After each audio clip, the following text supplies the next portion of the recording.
Breaking news చూస్తున్నాం. CM Revanth Reddy సహా మంత్రులు, ఎమ్మెల్యేలు, ఎమ్మెల్సీలు మేడిగడ్డ బ్యారేజ్ సందర్శనకు వెళ్లారు. సీఎంతో పాటు కాంగ్రెస్, మజ్లిస్, సిపిఐ సభ్యులు అసెంబ్లీ నుంచి మేడిగడ్డ పర్యటనకు బయలుదేరి వెళ్లారు. ఉదయం శాసనసభ ప్రారంభమైన కొద్దిసేపటికి వాయిదా పడింది. సీఎం రేవంత్ రెడ్డి సహా ప్రజాప్రతినిధులందరూ ప్రత్యేకంగా ఏర్పాటు చేసిన 5 బస్సుల్లో మేడిగడ్డకు వెళ్లారు.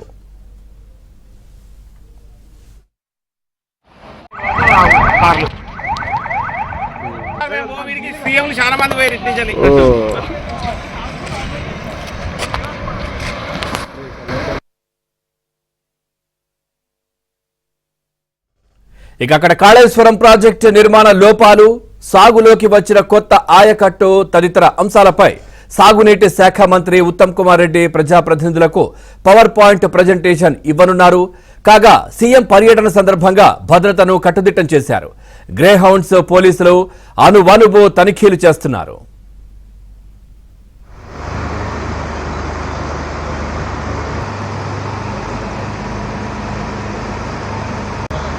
అంతేనా? ఓకేనా?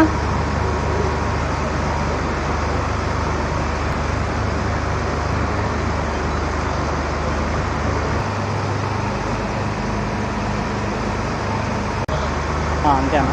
ఓకేనా?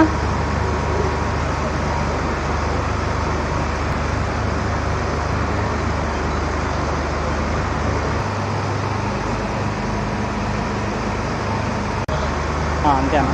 ఓకేనా? రైట్. ఇక సీఎం రేవంత్ రెడ్డి సహా మంత్రులు, ఎమ్మెల్యేలు, ఎమ్మెల్సీలు మేడిగడ్డ బ్యారేజ్ సందర్శనకు వెళ్లారు. సీఎంతో పాటు కాంగ్రెస్, మజ్లిస్, సిపిఐ సభ్యులు కూడా అసెంబ్లీ నుంచి మేడిగడ్డ పర్యటనకు బయలుదేరి వెళ్లారు. దీనికి సంబంధించి మరింత సమాచారాన్ని మేడిగడ్డ దగ్గర మా కరెస్పాండెంట్ నవీన్ కూడా లైవ్ లో సిద్ధంగా ఉన్నారు. అట్లాగే రాజేష్, మా కరెస్పాండెంట్ రాజేష్ కూడా లైవ్ లో సిద్ధంగా ఉన్నారు. ముందుగా నవీన్ తో మాట్లాడదాం. నవీన్, అప్డేట్స్ ఏంటి? ఒకవైపు ఇటు కాంగ్రెస్ మంత్రులు, ఎమ్మెల్యేలు, మజ్లిస్ వీళ్ళందరూ కూడా మేడిగడ్డ, ఇంకొక వైపు బీఆర్ఎస్ నేతలు కూడా అటువైపు వెళ్తున్నటువంటి పరిస్థితి కనిపిస్తా ఉంది.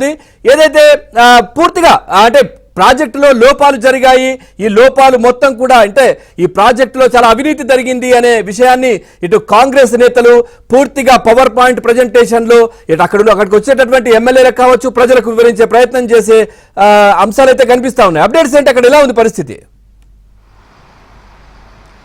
పవన్, కాసేపట్లోనే ముఖ్యమంత్రి రేవంత్ రెడ్డి ఇక్కడికి చేరుకోబోతున్నారు. ఆయన ప్రస్తుతం వరంగల్ ఔటర్ రింగు రోడ్డు దాటి ఇటు భూపాలపల్లి వైపు వస్తున్నారు. మేడిగడ్డ వైపు ముఖ్యమంత్రి కాన్వాయ్ వస్తుంది. కాసేపట్లోనే ఆయన ఇక్కడికి చేరుకోబోతున్నారు.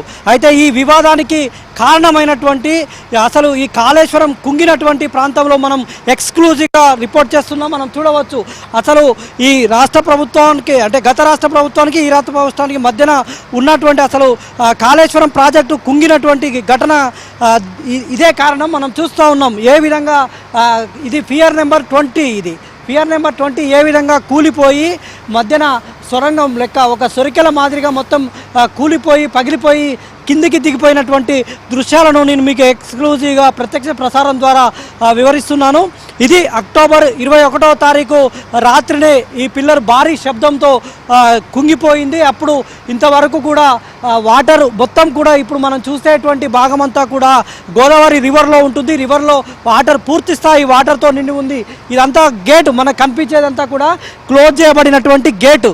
ఈ గేటు పైన వరకు కూడా ఎక్కడైతే వాటర్ కట్స్ కనపడుతున్నాయో మనకు అక్కడి వరకు కూడా వాటర్ ఉండేటువంటిది. అయితే ఎప్పుడైతే ఈ పిల్లర్ కుంగిపోయిందో పూర్తిగా కిందికి మొత్తం ఇంకిపోయిందో పోయిన తర్వాత ఈ విధంగా మొత్తం కూడా ఒక సొరికలు వచ్చాయి. సొరికలు వచ్చి మొత్తం కూడా కిందికి కుంగిపోయినటువంటి పరిస్థితి. వెంటనే ఈ గేట్లన్నీ కూడా ఎత్తేసి వాటర్ అంతా కిందికి దింపినటువంటి పరిస్థితి. అప్పుడు మనం ఎక్స్క్లూజివ్గా రిపోర్ట్ చేసాం. అదే అక్టోబర్ 21వ తారీఖున జరిగినటువంటి పరిస్థితి. అయితే తర్వాత అప్పుడు టీపీసీసీ అధ్యక్షుడిగా ఉన్నటువంటి రేవంత్ రెడ్డి, రాహుల్ గాంధీ అంతా కూడా ఈ ప్రాంతాన్ని మనం చూడవచ్చు. ఇక్కడ ఏ విధంగా పిల్లర్ కుంగిపోవడం వల్ల ఈ విధంగా మొత్తం కూడా పలుగురు చూపింది, మొత్తము పలుగురు చూపి నెర్రలు బాసినటువంటి పరిస్థితి మనకు ఉంది. ఇదే విధంగా ఇది మనము 20వ పిల్లర్ దగ్గర ఉన్నటువంటి పరిస్థితి మనము చూస్తూ ఉన్నాం. తర్వాత ఇదంతా కూడా బ్లాక్ 7 కిందికి వస్తుంది. 16 నుంచి 21 పియర్స్ వరకు బ్లాక్ 7 కిందికి వస్తుంది. ఈ బ్లాక్ 7 మొత్తం కూడా పనికి రాకుండా పోయిందనేటువంటిది నిపుణులు చెబుతున్నటువంటి మాట. మొత్తం ఇక ఈ బ్లాక్ మొత్తం తీసివేయాలి, దీన్ని పూర్తి స్థాయిలో దీన్ని కూల్చివేసిన తర్వాతనే ప్రాజెక్టులో అంటే దీన్ని పూర్తి స్థాయిలో కూల్చివేస్తేనే ఈ ప్రాజెక్టు పనిచేస్తుందని నిపుణులు చెబుతున్నారు. అయితే ఈ పియర్స్ ఏదైతే 16 నుంచి 21 వరకు ఉన్నటువంటి ఈ పియర్స్ను తీసివేస్తే మొత్తం ప్రాజెక్టుకే ఇక్కడ మనం చూస్తున్నాం 20 నెంబర్ పియర్ ఇది. ఈ 20 నెంబర్ పియరే మొత్తం కిందికి 5 ఇక్కడ మనకు చూస్తున్నటువంటి ఈ భాగం నుంచి మొత్తం 5 ఫీట్లు కిందికి కుంగిపోయింది. గోదావరి లోపల ఇక్కడ మొత్తం కూడా ఇసుక దీని కింద మొత్తం కూడా ఇక్కడ నుంచి 5 ఫీట్లు కిందికి కుంగిపోయింది. అయితే దీంట్లో మొత్తం కూడా ఈ పియర్ నిర్మించేటువంటి క్రమంలో సరైనటువంటి నిబంధనలు పాటించలేదు, సరైనటువంటి నాణ్యతా ప్రమాణాలు పాటించకపోవడం వల్ల అడుగున ఇదంతా కూడా మొత్తం శాండ్ ఉంటుంది. 100 మీటర్ల వరకు కూడా కింద శాండ్ ఉంటుంది. ఈ శాండ్ మీదనే ఎలాంటి ప్రమాణాలు పాటించకుండా ఈ పియర్ నిర్మించడం వల్ల ఆ శాండ్ అంతా మొన్న వచ్చినటువంటి వరదలకు కొట్టుకుపోయి ఈ పియర్స్ మొత్తం లోపలికి కుంగిపోయినటువంటి పరిస్థితి. ఇక్కడ వరకు కూడా మొన్నటి వరకు వాటర్ ఉండే. ఇప్పుడు ముఖ్యమంత్రి రేవంత్ రెడ్డి ఈ ప్రాంతాన్ని పరిశీలించేందుకు వస్తున్నారు. ముఖ్యమంత్రి, మంత్రులు, ఎమ్మెల్యేలు, ఎమ్మెల్సీలు అంతా కూడా ఈ ప్రాంతాన్ని పరిశీలించి పూర్తి స్థాయిగా దీంట్లో ఏ విధంగా నాణ్యత ప్రమాణాలు పాటించారు, లోపాలు ఎక్కడున్నాయి, ఎంత మేర ఖర్చు చేశారు, కొత్తగా ఎంతగా ఆయకట్టుకు సాగునీరు అందించారు అన్నటువంటి విషయాలను పూర్తిగా తెలుసుకునేందుకు ముఖ్యమంత్రి రేవంత్ రెడ్డి నేరుగా ఇక్కడికి వస్తున్నారు. అయితే ఈ ప్రాజెక్టులో కాళేశ్వరం ప్రాజెక్టులో మేడిగడ్డ అనే డ్యామ్ బ్యారేజ్ అనేటువంటిది కీలక భూమిక పోషిస్తుంది. ఎందుకంటే ఇక్కడే ఈ బ్యారేజ్ ఈ ఆనకట్ట దగ్గర నిల్వ చేయబడినటువంటి నీటిని ఎత్తిపోసేటువంటి కార్యక్రమం ఇక్కడి నుంచి. చెప్పండి పవన్. నవీన్, మనం చూస్తా ఉన్నాం చాలా పెద్ద ఎత్తున పగుళ్లు ఏర్పడ్డాయి, బ్యారేజ్ మొత్తం కుంగిపోయిన దృశ్యాలు మనకు కనిపిస్తా ఉన్నాయి. లైవ్ లో మనం చూస్తా ఉన్నాం. గతంలో బీఆర్ఎస్ పార్టీ అధికారంలో ఉన్నప్పుడు ఒక్క ప్రజాప్రతినిధిని, ఒక్క మీడియా సంస్థ ప్రతినిధిని కావచ్చు, మీడియా సంస్థ జర్నలిస్టుని కావచ్చు, ఎవరిని కూడా అక్కడికి పంపించలేదు. ఎందుకు ఇదంతా బయటపడుతుందనే ఉద్దేశంతో ఇప్పుడు కొత్తగా ఇటు కాంగ్రెస్ పార్టీ ఈ అంశాలను ప్రజల్లోకి తీసుకువెళ్లే పరిస్థితి చేస్తా ఉంటే వీళ్ళు ఇటు దక్షిణ తెలంగాణ బీఆర్ఎస్ పార్టీ దక్షిణ తెలంగాణ టూర్ అక్కడ కేఆర్ఎంబీని అప్పగించొద్దు అని ఈ విధంగా ఒక కొత్త రకాన్ని తీసుకెళ్లడాన్ని ఎట్లా చూడాలి? ఎందుకంటే ఇంత పెద్ద ఎత్తున డ్యామేజ్ జరిగింది ఇక్కడ. దీని గురించి మాట్లాడుతుంటే డైవర్షన్ పాలిటిక్స్ ఏం చెప్తారు? మీరు చెప్పినట్టు ఖచ్చితంగా ఇది డైవర్షన్ పాలిటిక్స్ అనుకోవాలి. మేడిగడ్డలో ఇట్లాంటి లోపాలు మొత్తం నెర్రలు పాసినటువంటి లోపాలు 2019వ సంవత్సరం నుంచే ఇక్కడ లోపాలు బయటపడడం ప్రారంభమైంది. అప్పుడు ఇంజనీరింగ్ అధికారులు ప్రభుత్వానికి సూచనలు చేశారు. కానీ అప్పుడున్నటువంటి ప్రభుత్వం అధికారులు ఎవరు కూడా ఇక్కడికి మేడిగడ్డలో అడుగు పెట్టడమే పాపం అన్నట్టుగా మొత్తం కూడా ఇక్కడికి ఎవరిని కూడా రానియకుండా చేసింది. మేడిగడ్డలో లోపాలను పూర్తి స్థాయిలో ఇక్కడ లోపాలను బయటికి తీసుకురాకుండా అప్పటి ప్రభుత్వం కప్పిపుచ్చేటువంటి ప్రయత్నం చేసింది. అయితే రేవంత్ రెడ్డి సర్కార్ అధికారం చేపట్టిన తర్వాత ఇక్కడ జరిగినటువంటి లోపాలను, అంటే కాంగ్రెస్ అధికారం చేపట్టక ముందే ఇక్కడ ఎట్లాంటి లోపాలు జరిగాయి, 1,00,000 కోట్ల అవినీతి ఎట్లా జరిగింది అనేటువంటిది వాళ్ళు చెప్తూ వస్తూ ఉన్నారు. అయితే ప్రభుత్వం వచ్చిన తర్వాత దాన్ని నిరూపించేటువంటి ప్రయత్నం చేస్తోంది.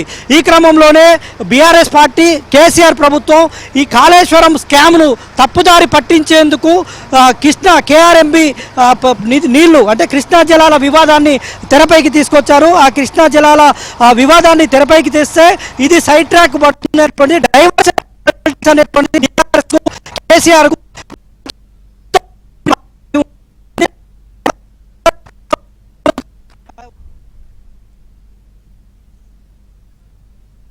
ఆయన డైవర్షన్ చేస్తారనేటువంటిది తెలిసిందే, అందరికీ తెలిసిందే.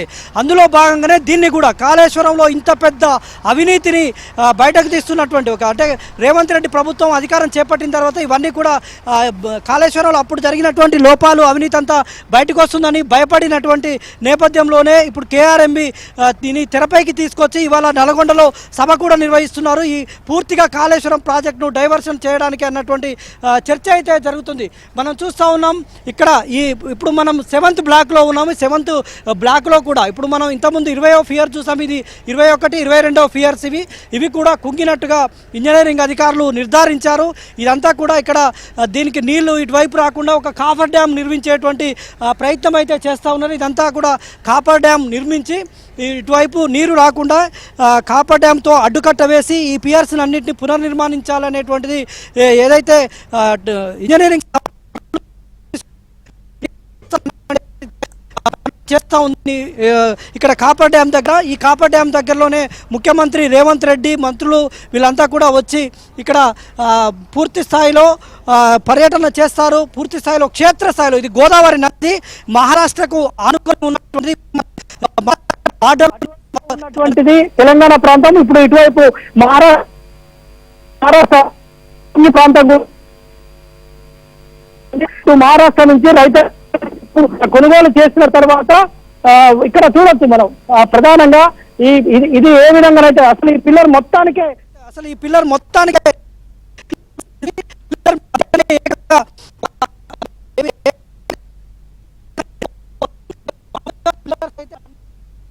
కింది నుంచి కూడా పై వరకు మనం చూడవచ్చు పూర్తిగా డ్యామేజ్ అయినటువంటి పరిస్థితి. ఇది పియర్ నెంబర్ 22, ఇది బ్లాక్ 7 లోనే వస్తుంది. ఇది కూడా పూర్తిగా కింది నుంచి పై ఏ విధంగా అసలు మొత్తానికే నిర్ణయం వాసినటువంటి పరిస్థితులకు కనిపిస్తా ఉంది. ఏ మాత్రం కూడా పనిచేయదు. అయితే ఈ ప్రాజెక్ట్ లో మేడిగడ్డ ప్రాజెక్ట్ లో ఇది కీలకంగా మనం భావించాల్సి ఉంటుంది. దీనివల్లనే ఇది ఇలాగే ఉంచితే మిగిలిన పియర్స్ కూడా మొత్తం కూడా కూలిపోయి ప్రాజెక్టే కుప్పకూలేటువంటి ప్రమాదం ఉంటుందని దీని మీద రూపాయలు ఖర్చు చేసినటువంటి నేపథ్యంలో కూడా గోదావరిలో పోసిన భావిస్తూ ఉన్నారు. 95,000 కోట్ల రూపాయలు ఇప్పటికే దీనిపైన ఖర్చు చేశారు.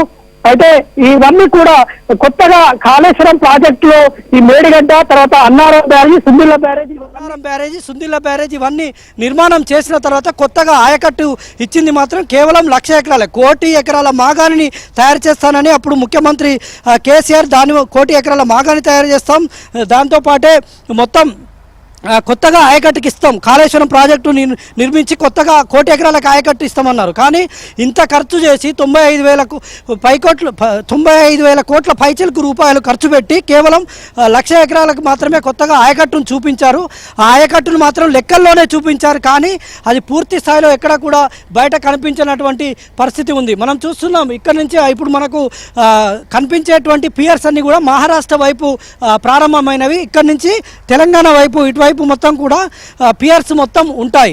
అయితే ఇక్కడ ప్రధానంగా ఈ భాగం మనం చూస్తున్నటువంటి బ్లాక్ 6, బ్లాక్ 7 ఈ ప్రాంతాలు మాత్రమే పూర్తిగా దెబ్బతిన్నాయి. ఇక్కడ పూర్తి స్థాయిలో కింద గోదావరి రివర్లో ఇసుక మేటలు వేసి ఉండడంతో ఆ ఇసుక మీదనే ప్రాజెక్టు నిర్మాణం జరగడంతో ఇవన్నీ కూడా మొన్న వచ్చినటువంటి వరదలకు పూర్తి స్థాయిలో కుంగిపోయినటువంటి పరిస్థితి ఉంది. కింద బేస్ లేకపోవడం మూలాన్నే ఇదంతా కూడా కుంగిపోయినటువంటి పరిస్థితి ఉంది. పవన్ మనం చూడవచ్చు ఇక్కడ కాపర్ డ్యామ్ నిర్మించి లోపల ఉన్నటువంటి నీటిని అయితే బయటికి ఎత్తిపోసేటువంటి ప్రయత్నం జరుగుతుంది. మనకు అవతలి ఒడ్డున కనిపిస్తుంది ఒక టెంట్. ఆ టెంటులోనే మొత్తం మంత్రులంతా కూడా ఇక్కడ విజిట్ చేసిన తర్వాత పవర్ పాయింట్ ప్రజెంటేషన్ మాత్రం అక్కడి నుంచే ఇస్తారని అందుకు తగినట్టుగా ఏర్పాట్లు అయితే చేశారు. పూర్తి స్థాయిలో కాళేశ్వరంలో ఉన్నటువంటి లోపాలనైతే పూర్తి స్థాయిలో ఇవాళ ప్రభుత్వం నేరుగా ముఖ్యమంత్రి మంత్రులు వీళ్ళంతా కూడా కాళేశ్వరం ప్రాజెక్టులో ఉన్నటువంటి లోపాలనైతే ప్రజలకు వివరించేటువంటి ప్రయత్నం చేస్తున్నారు. కాసేపట్లోనే ముఖ్యమంత్రి రేవంత్ రెడ్డి ఈ మేడిగడ్డ బ్యారేజ్కి అయితే రాబోతున్నారు. మరో 1.5-2 గంటల సమయంలోనే ఇక్కడికి చేరుకొని పూర్తి స్థాయిలో ఇప్పుడు నేను చూపెట్టినటువంటి ప్రాంతాలన్నింటినీ కూడా ముఖ్యమంత్రి మంత్రుల బృందం విజిట్ చేస్తారు. ఇక్కడ జరిగినటువంటి లోపాలన్నింటినీ అయినటువంటి వృధా ఖర్చును అంతా తెలుసుకొని పవర్ పాయింట్ ప్రజెంటేషన్లో వివరించేటువంటి అవకాశం అయితే ఉంది. Pavan right, thank you.